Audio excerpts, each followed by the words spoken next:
Assalamualaikum warahmatullahi wabarakatuh. Waalaikumsalam warahmatullahi wabarakatuh. Bismillahirrahmanirrahim. Alhamdulillahirabbil alamin wassalatu wassalamu ala sayyidina wa maulana Muhammadin wa ala alihi washabihi asmain. Amma ba'du.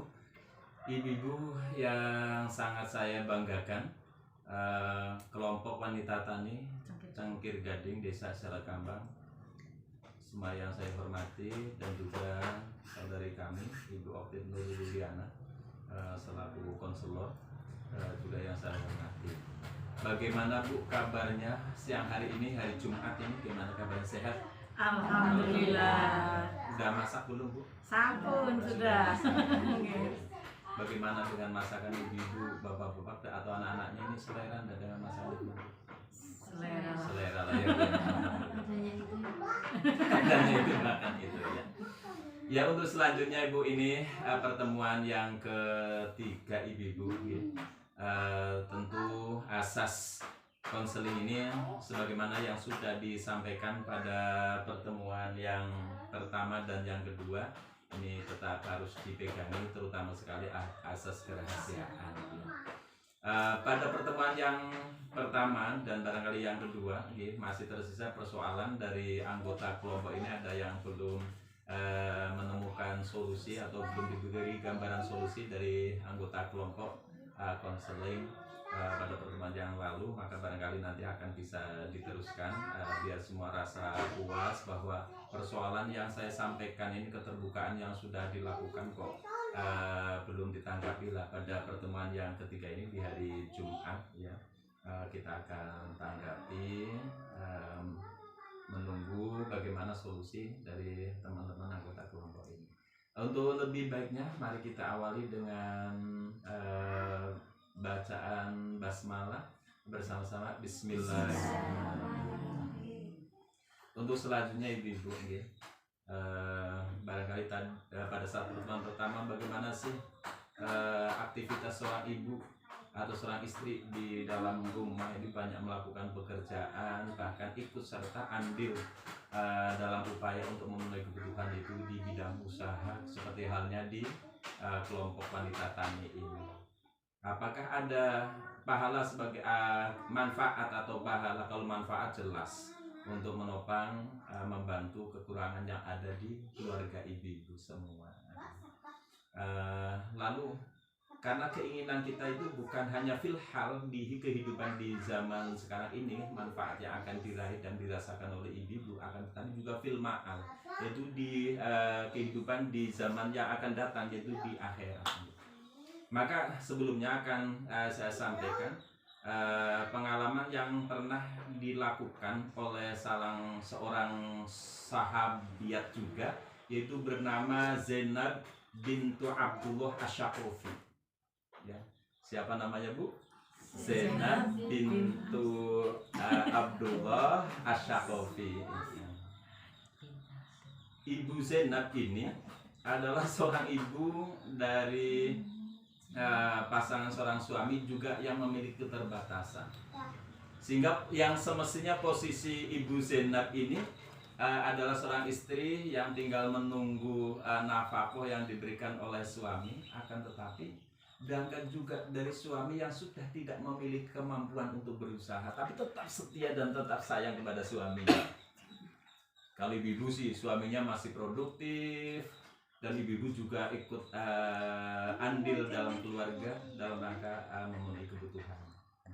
Dan Ibu Zainab ini katakanlah jadi seorang ibu punggung keluarga, mencari rezeki untuk menafkahi suaminya dan juga menafkahi anak-anak tiri yang ada di dalam pangkuannya, anak-anak yatim yang ada dalam pangkuannya. Karena melihat keterangan ini, yaitu menikah yang kedua, suami yang kedua ini. Lalu bertanya kepada suaminya, apa yang aku lakukan ini, apakah ada sebuah keistimewaan sebagaimana keistimewaan yang dilakukan oleh seorang suami untuk memberikan nafkah keluarga? Sehingga menyuruh suaminya untuk bertanya sama Rasul. Namun apa yang dijawab sama-sama, silahkan tanya sendiri saja kepada Nabi biar lebih mantap. Sehingga akhirnya Zainab bintu Abdullah Asy-Syakofi ini berangkat menuju ke dalam Rasulullah. Ternyata setelah sampai di depan rumah Rasulullah, di situ ada seorang perempuan. Setelah ditanya, tujuannya sama, ingin minta penjelasan bagaimana ketika seorang istri atau seorang perempuan ini berusaha untuk menafkahi keluarga. Nah, intinya memiliki tujuan yang sama. Yang masing-masing ini rasa nggak kepenak, ibu kalau matur dengan Rasulullah sendiri. Tidak lama kemudian ada salah seorang sahabat yang namanya sahabat Bilal lewat di depan mereka berdua ini.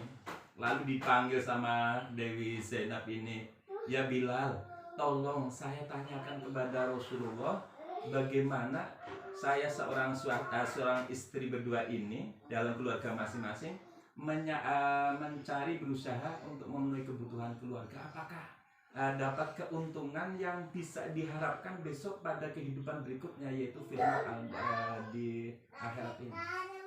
Nah, tapi tolong jangan disampaikan identitas saya, namanya perempuan dari mana, itu pesannya seperti itu. Karena Bilal ini adalah sosok seorang sahabat yang memiliki kedekatan Rasul, sehingga sahabat Bilal tidak canggung lalu menghampiri masuk ke rumah Nabi dan menanyakan bagaimana pesan yang disampaikan oleh dua orang perempuan yang ada di depan rumah Rasul. Setelah Bilal ketemu dengan Rasul dan menyampaikan pertanyaan itu, dan Rasul juga tetap menanyakan siapa sih sebetulnya identitas dua orang wanita yang ada di depan rumah itu. Dengan kesimpulan Rasulullah itu menjawab, "Na'am lahuma ajroni." Iya, boleh. Dan kedua orang perempuan itu mendapatkan dua pahala. Satu, ajru sodaqah. Satu mendapat pahala sodaqah.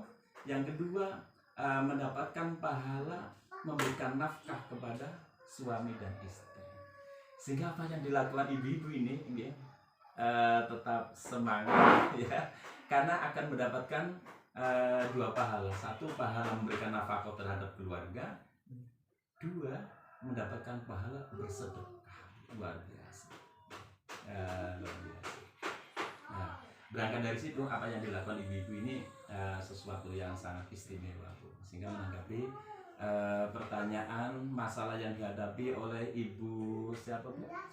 Iya, Cumina tadi ini saat pertemuan yang pertama. Bu Cumina ini adalah seorang istri yang berusaha memiliki warung atau toko, dan juga suami juga bekerja.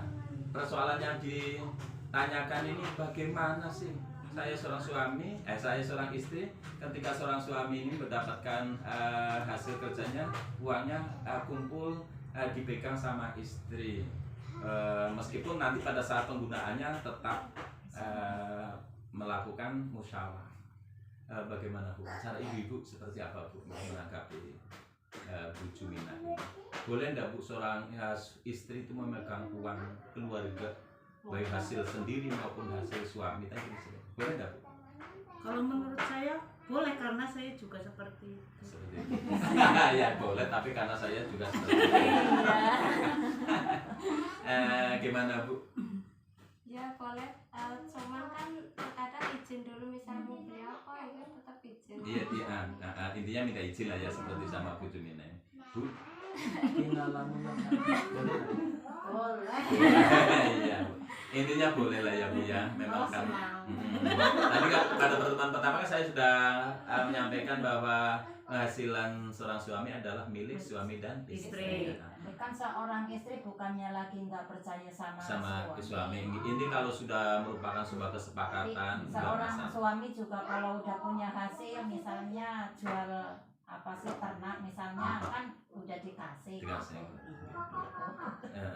Sebenarnya secara kesimpulan ini sudah baik Bu, karena pada saat nanti akan membelanjakan uang yang hasil usahanya itu juga akan melakukan dosa.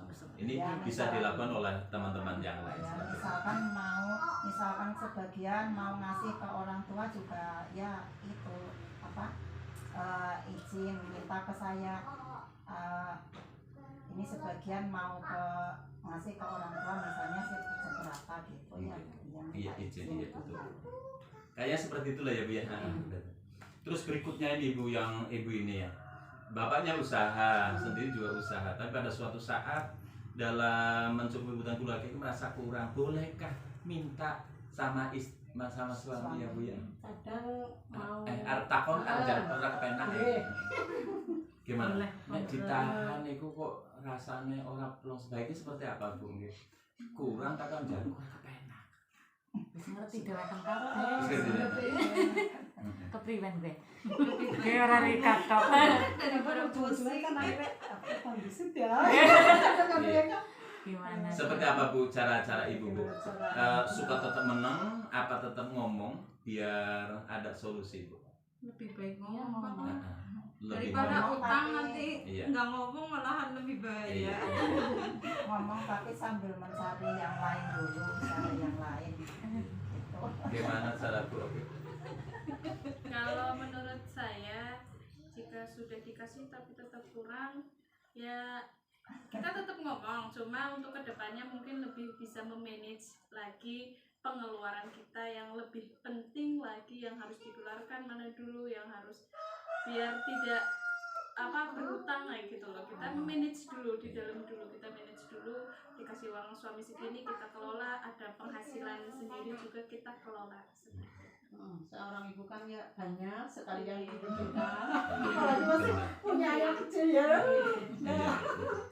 Ya, insya Allah ibu-ibu sama ya Bu ya punya pengalaman seperti itu. Baiknya Sama. seperti apa itu tadi sudah disampaikan oleh teman-teman anggota kelompok dan juga oleh Bu Optit. Artinya sebelum menggunakan penghasilan yang ada, kira-kira apa yang akan diutamakan di belanja terlebih dahulu gitu. Artinya diutamakan apa yang menjadi kebutuhan, bukan mengutamakan apa yang diinginkan. Kalau sesuai dengan keinginannya kabur-kabur kepengen iya. Utamakan kebutuhan, jangan tadi. Artinya bagaimana ketika Arab ngomong orang penanggung sendiri ya tetap pada prinsipnya suka ngomong Bu ini Pak ada sebuah kebutuhan ini bagaimana saya sudah tidak pegang uang, terus uang dari Bapak kemarin sudah digunakan ini tidak cukup, daripada di apa ya di angker bingung susah. Iya, tapi lebih baik matur saja sama Bapak ya, matur sama Bapak sehingga nanti ada sebuah solusi kesepakatan. Kalau memang harus segera untuk bisa ditutupi, dicukupi kebutuhan itu sehingga ada upaya. Baik akan upaya dengan cara menjual aset keluarga yang sudah ada seperti pohon duren atau yang tidak ada, atau barangkali pinjam dengan tetangga atau saudara yang lain sehingga nanti kalau utang ya bada-bada ngerti Bu daripada suara ditutupi dengkeng dan malah jantung ya. Terus umpama utang orang ngomong kan orang tua suami kan orang ngerti malah jebulannya sing mboten diutang kabeh kan mesti Ujung-ujungnya ndase larang. jadi lebih baik Ngomong. ngomong ya Bu ya seperti apa solusinya. Kalau memang ada aset keluarga yang bisa dijual untuk memenuhi kebutuhan ya dijual, kalaupun tidak dengan cukup dengan cara pinjam ya pinjam. Pada intinya kan nanti masing-masing tahu ya, istri tahu ini punya pinjaman dan juga bapak tahu sehingga nanti bagaimana upaya untuk bisa mengembalikan itu. Kalau pinjam terus suami tidak ngerti atau suami pinjam istri nggak ngerti yang penting itu ya kalau masih diberi kesempatan untuk mampu berusaha ya Bu ya. Lah kalau tidak ada kesempatan ujung-ujung mati siapa yang mau tanggung jawab?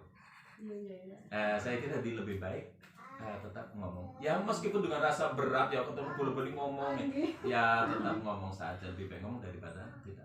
Saya kira itu Bu seperti teman-teman itu anggota kelompok tadi dan juga Bu. Saya kira itu. Terus yang berikutnya tadi Bu pertanyaan yang kedua aja ya Pak.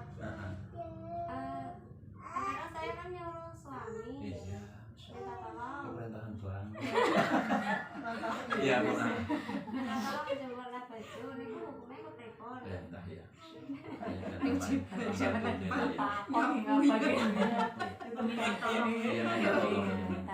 cari ibu gimana ini yang belum komentar ini Yang secokan tulung-tulung ngomong. Pripun Bu perintah sing lanang untuk jemur pakaian atau nyapu. Nah sing lanang sergepan banget sih ya Bu ya. Orang mau Ya, beda ya, berantem. cangkem. Tapi kan Ada kepengen kula Pak malah kepengen suami Nanti perintah atau ya. selalu jadi tapi kadang-kadang Kan orang ngerti. Kuno-kuno ya. Lah akhirnya kan ngomong, Iya. sikapmu ngomong kayak gini. Tulung ki Terjun Pak. bae mutu. Perintah abot terus yang dilakukan selama ini ketika suami kurang pengertian Bu, ya kurang pengertian bisa jadi karena lagi capek, apalagi ngambek kalau ibu-ibu tidak mendapatkan pelayanan prima atau biasa. ya apa biasa. Pripun. Apa kira-kira Bu? Tetap perintah bayan atau gimana? Kalau Ya, Kan menurut bisa saya tetap perintah. perintah tapi dengan kalimat halus. Iya kan halus. Pertanyaannya dosa orang perintah sing lanang. Iya, dosa ya, itu dosa ora Pak. Gimana Bu? Hukume. Pengalaman bukti ketika suami tabung kosong yo Oh, menurut. jemborin. Kan masa tabung. Gimana Bu? Ya perintah lah ya. Kalau menurut saya namanya rumah tangga nggih. Pasti saling melengkapi, saling apa ya? Iya, saling mengisi. Betul maksudnya apa ya? Yang satu lagi ini maksudnya yang satu ya saling pengertian, kerjasama. Mungkin sudah komitmen dari awal.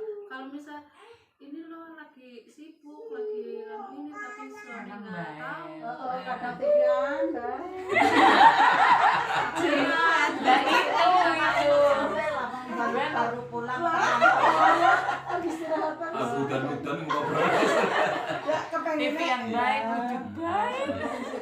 Intinya pertanyaannya bagaimana ketika seorang istri menyuruh suami apapun pekerjaannya, bu itu jemur pakaian atau nyapu atau beli tabung atau melu rawis-rawis gawe iki ya. Iya. Pada prinsipnya sih kalau agama Bu ya, jadi semua tanggung jawab kebutuhan keluarga adalah dibebankan kepada suami.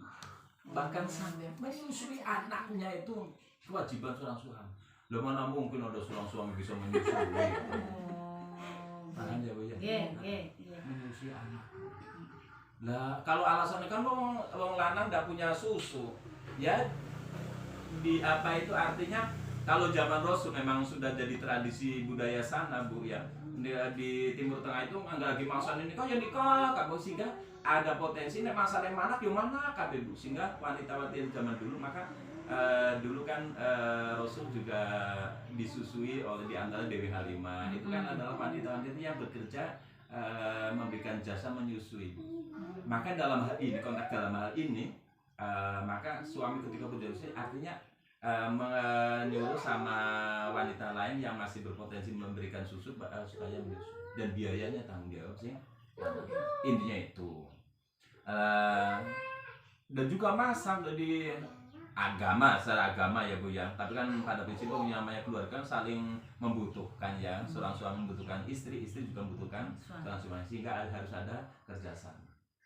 Sehingga bagaimana ketika seorang istri ini menyuruh, pada prinsipnya dibutuhkan nopo-nopo. Karena itu asalnya tapi nun sewu setelah konseling ini ibu nanti nyarah nyuruh Mangkel nyuruh jemur mboten lah Ya, jemure ibu. berantakan. ya ibu barangkali ada karena berantakan karena itu. Tapi nun sewu ya setelah konseling ini nanti pulang lalu sing lanang masa berarti jangan Bu. Karena apapun yang dilakukan oleh ibu bahkan sampai mencuci pakaian keluarga pun ya itu pahala Bu. Intinya ya saling membutuhkan. Nah, ketika istri menyuruh, apalagi istri lagi sibuk ngurus anak atau sedang menyiapkan makanan pagi atau makanan siang, yang butuh nopo-nopo secara agama dan dosa loh itu. Karena pada prinsipnya itu adalah tugas seorang suami. Tapi suami mana yang bisa nyapu, bisa nusoni, bisa ya semuanya. Sehingga ada istilah ta'awanu 'alal birri, saling tolong menolong dalam melakukan kebaikan. Maka cuman ya bahasanya ya yang harus tadi masalah tulung hanya di jemur pakaian dia lagi masak atau ngurusi anak. lagi nonton TV, wong lanang malu tiba ya jangan seperti bahasa Bukan sih, Mas. tapi cara Ini contoh ya, Pak. Contoh. ya ini ya Ya, Pak. Orang perintah ini ya. Ya kepenginnya memang seperti itu. Memang ya tipe orang itu masing-masing ya ada yang pengertian. Ya daripada dampung ya kesel dewe saya ngomong ya ngoten mawon matur Mas hanya tulung ya. Boboh, ya aja boboh lah, punya kita apa gantian, bapak yang ngurus anak, aku tekan meme, seperti itu kan nanti. Saya kira itu Bu, seperti hukumnya boleh sih menyuruh suami untuk jemur pakaian. Aku tahu orang perintah lah berantakan, rancang menceng, ya itu. Jangan kepengen perintah sebenarnya ada yang berantakan ya Misalkan Bu ya. sih kadang ya dijemurakan tapi kan anu hasilnya anu. Maksudnya ya iya. Ya mau ana sing rapian, ana sing ora ya ya. Ana sing resik. Sampai gitu apa? Iya benar. Nggih. Ya saya kira itu Bu, saya kira itu. Barangkali ada tambahan atau dari Bu. Ya, dalam keluarga memang harus saling pengertian. Intinya kan apa ya, menerima kekurangan dan kelebihan pasangan masing-masing seperti itu. Ya. Kalau suami pengennya di rumah itu libur Bu, karena sudah capek bekerja, pasti itu sudah capek bekerja pengennya di rumah ya tidur istirahat nyantai gitu, Ada seperti yang tidak mau apa bekerja gitu, bekerja istilahnya pekerjaan rumah tangga itu gitu, seperti itu. Tinggal pengertiannya kita seperti apa, komunikasinya seperti itu. Yang penting kan komunikasi sama suami itu dikomunikasikan, ini loh pekerjaan ini loh aku juga kesal di rumah seperti itu. Intinya kan komunikasi berjalan dengan baik, nanti lama-lama juga paham seperti itu. Saya kira itu ya Bu ya. Intinya sudah cukup baik apa yang dilakukan ibu-ibu tadi ya, apalagi tergabung dalam sebuah forum kelompok wanita tani yang bergerak di bidang usaha itu sangat baik. Tapi meskipun itu baik harus tetap dijaga dengan baik. Yang pertama apa yang dilakukan oleh ibu dalam usaha ini, apapun bentuk usahanya, satu, karena sudah punya suami harus mendapat izin daripada suami. Jangan sekali-kali memaksakan ketika suami tidak mengizinkan. Tentu ada sebuah keberkahan tersendiri. Dan yang kedua, meskipun sudah mendapatkan izin untuk bekerja, yang namanya kerja kan capek ya Bu ya. Yang kedua, jangan lupa kewajiban seorang istri melayani seorang suami.